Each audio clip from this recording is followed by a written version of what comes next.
Good morning students. हिजो हामी ratio and प्रोपोर्सनको रेसियोको बारेमा हामी कन्सेप्ट पायौँ। अब जुन कन्सेप्ट हामीले रेसियोको बारेमा पायौँ अनि टाइप्स अफ रेसियो हामी पढ्यौँ, त्यो अनुसार आज हामी केही एक्सर्साइज गर्नेछौँ। जुन हामीसँग केही यहाँ एक्सर्साइजहरू छ। फर्स्टमा हाम्रो एक्सर्साइजमा यहाँ के दिएको छ भनेपछि find the ratio of the flowing. यहाँको तलको हामी आइटम लिएर अथवा यो क्वान्टिटी लिएर हामी रेसियो निकाल्ने। जस्तै 80 cm छ एन्ड 1.2 मिटर छ भने मिटरलाई cm मा कन्भर्ट गर्नु अनि त्यसपछि रेसियो निकाल्नु। यानी यसरी हामी गर्न सक्छौँ। द रेसियो अफ के भनेको छ 80 cm। So the ratio of 80 cm and 1.2 meter equal to हाम्रो हुन जान्छ 80 cm upon 1.2 meter। अनि हामी हिजो के कन्सेप्ट पायो भनेपछि सेम काइन्डको हामी रेसियो निकाल्न सक्छौँ। यो cm मा छ, यो मिटरमा छ, त यसलाई cm मा कन्भर्ट गरिदिनु नत्र यसैलाई मिटरमा गरिदिनु। त यो कति भयो त 80 cm। यसलाई अब मिटरलाई cm मा कन्भर्ट गर्दा इन्टु 100 गरिदिनु त 1.2 इन्टु 100 के हुन जान्छ 120 cm। अब cm कट्छ, 0 0 पनि कट्यो, 4 2 जा 4 3 जा, यानी आयो हाम्रो 2/3 2:3। र रेसियोको कुनै युनिट हुँदैन किनभने युनिट कटिहाल्यो। ल यसरी बनाउनु होला। त्यसपछि क्वेशन नम्बर 2 मा हामीलाई भनेको छ find the compounded ratio of the flowing ratio. यहाँ गिभन रेसियो दिएको छ, यसको कम्पाउन्डेड रेसियो हामीले निकाल्नु पर्ने। यहाँ हेर्नु 2 को एउटा म बनाइदिन्छु। यहाँ के भनेको छ compounded ratio, the compounded ratio of the compounded ratio of 3:5 and 2:9 equal to 3/5। compounded ratio भनेको जति रेशियो छ तिनीहरुको प्रोडक्टलाई हामी भन्छौं। त 3/5 into 2/9 अब हामी गर्दियौ। 3 भन्दा 3 3 3 जा 9, अब 2 भन्दा 2 भयो अनि 5 3 जा 15। यसरी हामी कम्पाउन्डेड रेशियो निकाल्न सक्छौं। त्यसपछि हाम्रो क्वेशन नम्बर 3 मा छ find the duplicate ratio of the flowing. ल डुप्लिकेट रेशियो अब कसरी फाइन्ड गर्ने हामी डुप्लिकेट रेशियो। ल द डुप्लिकेट रेशियो अफ कति छ 3:4। The duplicate ratio of 3:4।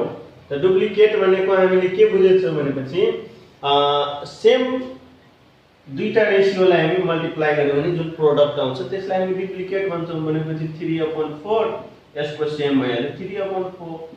ल कति भयो 3 3 जा 9 4 4 जा 16। यो हाम्रो डुप्लिकेट रेशियो अफ 3:4 भयो। त्यस्तै क्वेशन नम्बर 4 को पनि एउटा हेर्ने। क्वेशन नम्बर 4 मा भनिन्छ find the sub duplicate ratio of the flowing. अब यसमा हामीले सब डुप्लिकेट निकाल्नु पर्ने। The sub duplicate ratio of कसको सब डुप्लिकेट निकाल्नु छ 4/25। यहाँ इज टू मा दिएको छ यानी 4:25। Sub duplicate ratio of 4:25। अनि हामीले के कन्सेप्ट पाएको छौं भनेपछि सब डुप्लिकेट रेशियो को square root of the ratio is called sub duplicate ratio. भनेपछि यसको स्क्वायर रूट निकाल्दिनु। यसको सब डुप्लिकेट भनेको यसको स्क्वायर रूट यानी रूट अंडर 4/25। अब रूट हटाएपछि 4 को स्क्वायर रूट के हुन जान्छ 2/5 को स्क्वायर रूट के हुन्छ 5 यानी 2/5 आयो। ल त्यसपछि हाम्रो क्वेशन नम्बर 5 को ए मा के भनिन्छ find the triplicate ratio of the following ratio. ल अब ट्रिप्लिकेट भनेको product of 3 identical ratio. The triplicate ratio, the triplicate ratio of कति छ हाम्रो यहाँ 2:3, 2:3 इक्वल टु 2/3 into 2/3 into 2/3 यति हुन जान्छ। अब 2 to the 4 to the 8, 8/3, 3 the 9, 3 the 27 यति भयो हाम्रो ट्रिप्लिकेट रेशियो। यानी 3 आइडेन्टिकल रेशियोलाई हामी मल्टिप्लाई गरिदियौ। यसपछि हामी आयो क्वेशन नम्बर 6 मा। क्वेशन नम्बर 6 मा हाम्रो के भनेको छ, फाइन्ड द सब ट्रिप्लिकेट। ल question number 6, the sub triplicate ratio of 27:8। Sub triplicate ratio भनेको केलाई हामी भन्छौं त, cube root. Cube root of the given ratio is called sub triplicate ratio. भनेको यसको हाम्रो क्यूब रूट निकाल्दिएपछि सब ट्रिप्लिकेट आउँछ। यानी 27/8 इक्वल टु 27 को क्यूब रूट के हुन्छ 3, 8 को क्यूब रूट के हुन्छ 2, यानी हाम्रो आयो कति 3:2। 27:8 को सब ट्रिप्लिकेट रेशियो हुन्छ 3:2। यसरी हामी फाइन्ड गर्न सक्छौं। अब क्वेशन नम्बर 7 मा भनेछ find the inverse ratio of the following ratio. क्या simple inverse ratio, the inverse ratio of 3:8। 3:8 को इन्भर्स रेशियो के हुन जान्छ त इक्वल टु यो भनेको हाम्रो द इन्भर्स रेशियो अफ 3:8 भनेको 3/8 त उल्टो भइहाल्यो 8/3 इक्वल टु 8:3 इन्भर्स रेशियो। ल त्यसपछि हाम्रो क्वेशन नम्बर 8 मा छ कम्पेयर द रेशियो। अब यो दुईटा रेशियो दिएको छ र हामीले यसलाई कम्पेयर गर्नुपर्ने हो। त कसरी कम्पेयर गर्ने यो पहिला हामी मेटौं।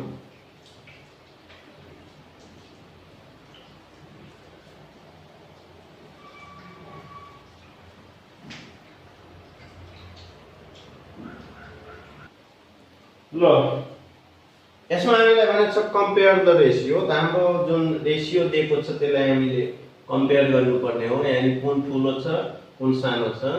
The given ratios are 3:5 and 4:7 छ हाम्रो गिवन रेशियो छ। अब यो दुईटै रेशियोमा हाम्रो कुन ठुलो छ र कुन सानो छ। यहाँ हेर्नु यसलाई हामी 3/5 and 4/7 पनि लेख्न सक्छौं। यसलाई हामी कसरी बुझ्ने यो ठुलो हो अथवा यो सानो हो। त यही कन्डिसनमा हामी ठुलो सानो बुझ्न सक्छौं जब माथिको एउटै सेम नम्बर भयो भने अथवा के तलको सेम नम्बर भयो भने हामी बुझ्न सक्छौं, नत्र माथिको कुनै सेम नम्बर भएपछि। त तपाईहरुलाई जुन मन लाग्यो त्यो को मिलाउँदा हुन्छ। त ल हामी मानौ सपोज तलको मिलाउँ। त तलको मिलाउँदाखेरि यो हाम्रो 5 छ यहाँ 7 छ। त सेम यही कन्डिसनमा मिल्छ। दुईटैको हामी पहिला के गर्दिने एलसीएम लिदिने। ल द एलसीएम अफ के छ 5 and 7 इज ल 5 र 7 द एलसीएम अफ 5 and 7 के हुन्छ दुईटैमा केही कमन छैन भनेपछि 35 मल्टिप्लाई गर्दिने। अब हामीले यसको सेम मिलाउनु। यहाँ हेर्नु फर्स्ट रेशियो हाम्रो कति छ 3/5 इक्वल टु यो 5 लिएर हामी एलसीएम लाई डिवाइड गर्ने। त 5 लिएर एलसीएम लाई डिवाइड गर्दा 35 / 5 7 आयो। त्यो लिएर हामी तलमाथि दुईटैलाई मल्टिप्लाई गरिदिनु यानी 3 into 7 upon 5 into 7 कति आउन गयो त हाम्रो 5 एकेल 7 3 जा 21 upon 7 5 जा 35 and अर्को हाम्रो के छ 4 upon 7 अब यहाँको डिनोमिनेटर 7 छ 7 लिएर हामी एलसीएम लाई डिवाइड गर्ने त 35 डिवाइड 7 कति आउन जान्छ 5 4 into 5 upon 7 into 5 5 4 जा 20 upon 7 5 जा 35 अब हाम्रो यो दुईटैमा कुन ठुलो छ कसरी बुझ्ने यहाँ हेर्नु तल त हाम्रो दुईटैको सेमै छ 35 35 अनि माथि हेर्नु जसको ठुलो हुन्छ त्यही ठुलो हुन्छ भनेपछि माथि हाम्रो 20 छ अर्कोमा 21 छ भने 21 ठुलो छ यहाँ हामी के लेख्ने 21 upon 35 is greater than 20 upon 35 that is ल अब हाम्रो यो दुईटै मध्येबाट कुन रेशियो ठुलो छ त यो कसको भ्यालु छ 21 upon 35 3 upon 5 भनेको 3 upon 5 is greater than यो कसको भ्यालु हो 4 upon 7 ल यानी हाम्रो कुन ठुलो भयो त 3 upon 5 ठुलो भयो that is 3:5 is greater than 4:7 यसरी हामी कम्पेयर गरेर देखाउन सक्छौं यसो प्रब्लमहरु छ यहाँ हाम्रो अब मलाई लाग्छ तपाईहरु यो प्रब्लमहरु मजाले बनाउन सक्नुहुन्छ ल अब आज हामी क्वेशन नम्बर 8 सम्म राख्ने र भोलि देखि हामी क्वेशन नम्बर 9 देखि गर्ने हो 9 10 भोलि देखि हामी गर्ने ल अब आज हामीले गरेको सँग जुन रिलेटेड प्रब्लम होला त्यो म तपाईहरुलाई होमवर्क दिन्छु होमवर्क बनाएर पठाउनु होला आजलाई यति राख्नु